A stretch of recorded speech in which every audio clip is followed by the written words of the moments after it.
কোথায়? এখানে দেখি কি করছে এখানে। এখানে এখানে এইভাবে করছে। দেখো, এইভাবে এইভাবে কি করছে এভাবে? এইভাবে খাচ্ছি মারছে, কি মারছে? এইভাবে ব্যথা দিছে। তো কি হয়েছে, তোমার ছোট ভাই না? আসসালামু আলাইকুম এভরিওয়ান, আইজান আরহাম ব্লগ ভিডিওতে আপনাদের সবাইকে স্বাগতম। আশা করি আপনারা সবাই ভালো আছেন। আলহামদুলিল্লাহ আমরাও সবাই অনেক ভালো আছি। আইজান আর আরহাম দুষ্টুমি করতেছিল। আইজান তো ইদানিং আরহামের নামে বিচার দেয়, আরহাম নাকি ওকে মারে, ওকে খামচি দেয়। ও তো খামচি বলতে পারে না, বলে আমাকে খাচ্ছি দেয়। তো এগুলা বলে, তা আমি বলি যে তাহলে আরহামকে দিয়ে দেই। ও বলে যে না, ও আমার ছোট ভাই, আবার এদিক দিয়ে আবার ওকে ভালোবাসবে। তো ওকে একটু ধরলেই বলবে আমাকে মারছে, আবার কাউকেও দিবেও না। আবার যদি বলি আরহামকে দিয়ে দেই, আবার বলবে যে না ওকে দিব না, ওরে ছাড়া আবার বাঁচেও না। তো এই হচ্ছে আইজানের এখন আরহামের সাথে দুষ্টামি করতেছে। তো ওকে না দেখলে তো ওর একদমই অবস্থা খারাপ হয়ে যায়। আবার ওর সাথে আবার ওকে ধরলে আবার মারা হয়ে যায়।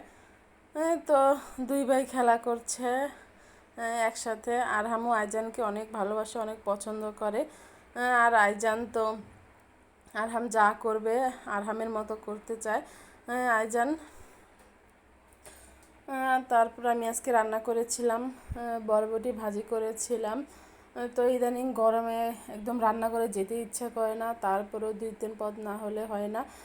তো বরবটিটা ভাজি করেছিলাম আমি, একটু ভাজা ভাজা ভাবে। আমি ভাজিটা সাধারণত কাঁচাই ভাজি করি, পুরা পুরা ভাজি করি না, কিন্তু বরবটিটা একটু পুরা পুরা ভাজি করেছিলাম। তারপরে ভাজি হয়ে হয়ে গেলে তেলাপিয়া মাছ ভুনা করেছিলাম। তো তেলাপিয়া মাছ বাসায় তেমন কোনো সবজি ছিল না, যার কারণে তেলাপিয়া মাছটা আমি ভুনা করেছিলাম। তো পেঁয়াজ কেটে তেলাপিয়া মাছটা আমি ভুনা করেছিলাম। আর তেলাপিয়া মাছ রান্নার পর রুই মাছ ছিল, রুই মাছও রান্না করেছিলাম। তো রুই মাছগুলো আজকে অন্যরকমভাবে রান্না করেছিলাম। তো মাছগুলো আমি ছোট ছোট করে কেটে নিয়েছিলাম ভুঁড়ির মতো করে।